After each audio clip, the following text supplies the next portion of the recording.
যে কাজগুলো হয়েছে এর গোড়াটা যদি আপনি সার্চ করেন দেখবেন সেটা হচ্ছে ওই প্রথম ওহির ভিত্তিতে। ইকরা বিসমি রব্বিকাল্লাযী খালাক, প্রথম ওহিটা কি ছিল?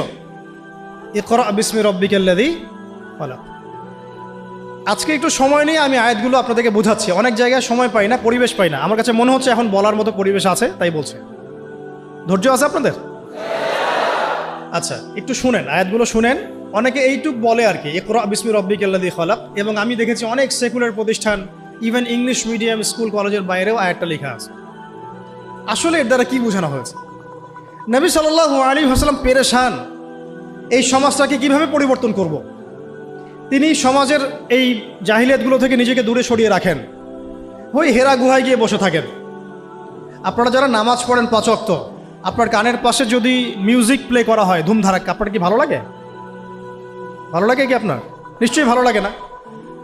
আর নবী সাল্লাল্লাহু আলাইহি ওয়াসাল্লাম, যার আগেও কোনো গুনাহ নাই পরেও কোনো গুনাহ নাই, তার কাছে কেমন করে ভালো লাগবে? তিনি তো একজন নবী। সমাজে এইসব জাহিলিয়াত দেখে তিনি দূরে সরে থাকেন।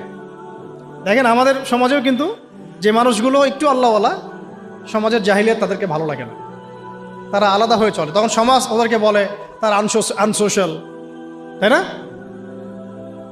আমরা বিপদে পড়ি, তখন খুব বিব্রতকর অবস্থায় পড়ি। তা নবী সাল্লাল্লাহু আলাইহি ওয়াসাল্লাম সেখানে পেরেশান। আল্লাহ পাক তখন পেরেশানি দূর করছেন এইভাবে ওহী নাজিল করে, যে আপনি যে সমাজটাকে পরিবর্তন করতে চাচ্ছেন এটা এমনি এমনি হবে না, এটার জন্যে জ্ঞানের চর্চা দরকার, জ্ঞানের বিপ্লব দরকার। সুবহানাল্লাহ। এই জন্য প্রথম আয়াত আসছে পড়ুন। প্রথম আয়াত তো বলা হয় নাই যে শিরক করবেন না, মাদক দ্রব্য কেউ সেবন করবেন না, পর্দা করো, ইভেন নামাজ পড়ো, আল্লাহকে সিজদা করো, হ্যাঁ, সুদ খেও না, এরকম কি প্রথম আয়াত ছিল? প্রথমে বলা হচ্ছে পড়াশোনা করতে। ইকরা বিসমি রব্বিকাল্লাযী খালাক। ইকরা মানে পড়ুন, ইকরা মানে বিসমি মানে নামে, নাম দ্বারা, রব্বিক, রব্বিক মানে আপনার রবের, রব্বিকা আপনার রবের, আল্লাযী যিনি, খালাকা সৃষ্টি করেছেন। অর্থ দাঁড়াচ্ছে ইকরা বিসমি রব্বিকাল্লাযী খালাক, পড়ুন আপনার সেই রবের নামে যিনি আপনাকে সৃষ্টি করেছেন। শুরুতে বলেছিলাম, আপনাদের মনে আছে কিনা, যে জ্ঞান আপনাকে আল্লাহর দিকে নিয়ে যাবে সেটাই জ্ঞান। এইটা হচ্ছে দ্য ডেফিনেশন অফ নলেজ। বুঝাতে পারছি কি ভাই? জ্ঞানের সংজ্ঞা কি? যে জ্ঞান আপনাকে আল্লাহর দিকে নিয়ে যাবে সেটাই হচ্ছে মূলত জ্ঞান। ইকরা বিসমি রব্বিকাল্লাযী খালাক। এখনকার এই আয়াতটা নিয়ে আগে দুটো কথা বলে নেই। আচ্ছা দাঁড়ান, আগে অনুবাদটা করে নেই। দ্বিতীয় আয়াতে আল্লাহ পাক বলছেন খালাকাল ইনসানা মিন আলাক, খালাকাল ইনসানা মিন আলাক, যিনি মানুষকে সৃষ্টি করেছেন জমাট বাঁধা রক্তপিণ্ড থেকে। পুরা আমাদের যে মেডিকেল সায়েন্স আছে, এই আয়াত থেকে তাদের শেখার যে কত কি আছে আল্লাহ ভালো জানে। ইকরা ওয়া রাব্বুকাল আকরাম, ইকরা ওয়া রাব্বুকাল আকরাম, আপনি পড়ুন, আপনার রব মহিমান্বিত। আল্লাযী আল্লামা বিল কলম, যিনি মানুষকে কলম দ্বারা জ্ঞান শিক্ষা দিয়েছেন। পুরো সিস্টেমটার মধ্যে আপনার কলম, এবং সেই লাউহে মাহফুজেও আছে কলম। কলম দিয়ে লাউহে মাহফুজে লেখা হচ্ছে। ইভেন কলম আল্লাহ পাকের প্রাচীন সৃষ্টি। আমাদেরকে সৃষ্টি করার, আসমান জমিন সৃষ্টি করার 50,000 বছর আগে আল্লাহ পাক এই কলম, এই লাউহে মাহফুজ, আরশ, এগুলো সব সৃষ্টি করেছেন। তাকদীর লিখে ফেলেছেন। কলমকে আল্লাহ পাক বলেছেন উকতুব, লিখো। কলম বলেছে মাযা আকতুব, আমি কি লিখবো? আল্লাহ পাক বলেছেন কিয়ামত পর্যন্ত যা হবে সব লিখে ফেলো।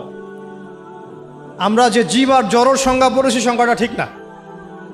আল্লাহ পাকের যখন হুকুম হবে, আজকে আমরা যেখানে বসে আছি এই জমিনও কথা বলবে ইনশাআল্লাহ। ইয়াউমাইযিন তুহাদ্দিসু আখবারাহা, যেদিন এই জমিন তার বৃত্তান্ত বর্ণনা করবে। তো জীব জ্বরের এই ক্লাসিক্যাল সংজ্ঞা বাদ দিয়ে আমরা এটা বোঝার চেষ্টা করি। তো আল্লাহ পাক বলছেন যে যিনি মানুষকে কলম দ্বারা জ্ঞান শিক্ষা দিয়েছেন। শুধু তাই না, আল্লামাল ইনসানা মা লাম ইয়ালাম, তিনি মানুষকে সেই জ্ঞান শিক্ষা দিয়েছেন যা মানুষ জানত না। আপনারা যখন আর একটু পড়াশোনা করবেন দেখবেন বুদ্ধিবাদ পড়ানো হবে। মানুষ বায়োলজিক্যালি জ্ঞান অর্জন করেছে এমনটা পড়ানো হয়। অভিজ্ঞতাবাদ পড়ানো হয়, কেউ কেউ সমন্বয় মতবাদ পড়ার। কিন্তু আসলে জ্ঞানের উৎস কিন্তু আমরা না। জ্ঞানের মূল উৎস হচ্ছে আল্লাহ পাক নিজে, স্বয়ং তিনি হচ্ছেন জ্ঞানের মূল উৎস। আল্লাহ নিজে তার সৃষ্টিকে, মানে বান্দাদেরকে জ্ঞান শিক্ষা দিয়েছে। দলিল আরেকটা আছে, আদম আলাইহিস সালামকে সৃষ্টি করার পরে আল্লাহ পাক কিন্তু বলেছিলেন ওয়াল্লামাল আদামা আসমাআ কুল্লাহা। আল্লাহ রাব্বুল আলামিন আদম আলাইহিস সালামকে তার পক্ষ থেকে সব নাম শিক্ষা দিয়েছেন। সুবহানাল্লাহ। জ্ঞানের মূল উৎস কে তাহলে? আচ্ছা, এখন এই 5টা আয়াত যখন নাজিল হলো, অর্থগুলো তো মোটামুটি জানলেন। ইকরা বিসমি রাব্বিকাল্লাযী খালাক, পড়ুন আপনার সেই রবের নামে যিনি আপনাকে সৃষ্টি করেছেন। খালাকাল ইনসানা মিন আলাক, যিনি মানুষকে জমাট বাঁধা রক্তপিণ্ড থেকে সৃষ্টি করেছেন। ইকরা ওয়া রাব্বুকাল আকরাম, পড়ুন আপনার রব মহিমান্বিত।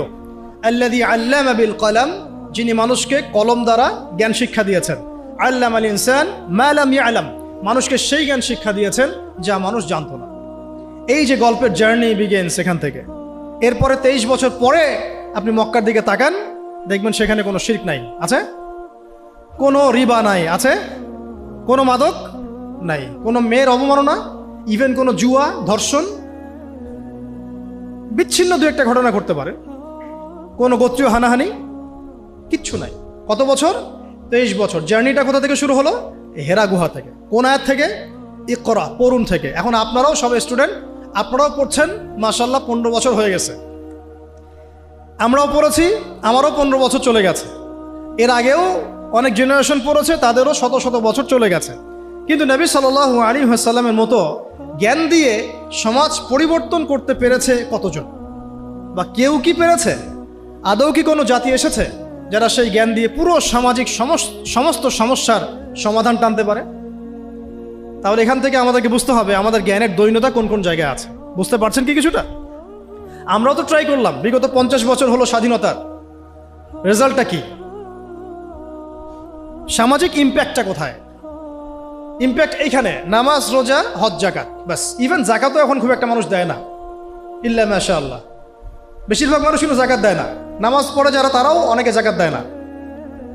কিন্তু ইসলামের অন্যান্য যে বিধানগুলো আছে, এই বিধানগুলোর কয়টা সমাজে বাস্তবায়িত হয়েছে? একটাও কি হয়েছে? আসলে একটাও হয়নি।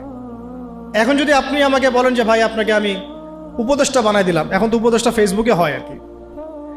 তো এখন যাই হোক, যোগ্যতা থাক না থাক, এমপি টেমপি হয় মানুষ, ওইদিকে আসবো আমি, ফিনিশিংটা ওইদিকেই দিব ইনশাল্লাহ। একটু ধৈর্য ধরেন, শেষ করতেছি। দৈন্যতাটা দেখাবো, দৈন্যতা কোথায়, দৈন্যতাগুলো কোথায়। যদি বানায় দেন এবং আমাকে যদি বলেন ভাই কোরআনের তো আছে যে চুরি করলে চোরের হাত কেটে ফেলো, ব্যভিচার করলে রজম করো, তারপরে বেত্রাঘাত করো, মাদকদ্রব্য সেবন করলে বেত্রাঘাত করো, তারপরে হত্যা করলে কিসাস করো, মুরতাদ হয়ে গেলে তাকে মৃত্যুদণ্ড দাও, কেউ নবীকে গালি দিলে সাল্লাল্লাহু আলাইহি ওয়াসাল্লাম তাকেও হত্যা করো। আমি যদি এগুলো বাস্তবায়ন করতে যাই আগামীকাল, আমি কি আদৌ পারবো? এখন প্রশ্নটা হচ্ছে কেন পারবো না? উত্তর, এক বাক্যে উত্তর হচ্ছে, আমাদের সমাজের মানুষ বিগত সময়গুলোতে নামাজ, রোজা, হজ, জাকাত এই শব্দগুলো যতটা শুনেছে, শরিয়া, দাওয়াত, জিহাদ, ইকামতে দিন, কিসাস, হুদুদ এই শব্দগুলো শোনে নাই। বুঝতে পারতেছে না? নামাজ শব্দ অর্থ জানেন কারা কারা? হাত তুলতে বললে সবাই হাত তুলবেন, তাই না? জাকাত শব্দের অর্থ কারা কারা জানেন বললে সবাই হাত তুলবেন। তা আমি যদি বলি হুদুদ অর্থ কি, কয়টা এবং কি কি, দেখবেন অনেক হাত নেমে গেছে। কিসাস অর্থ কি, কত প্রকার, কি কি, হাত নেমে যাবে। শরিয়া আইন কত প্রকার, কি কি, কোন কোন আইনগুলোকে শরিয়া আইন বলে আমরা অনেকেই জানবো না।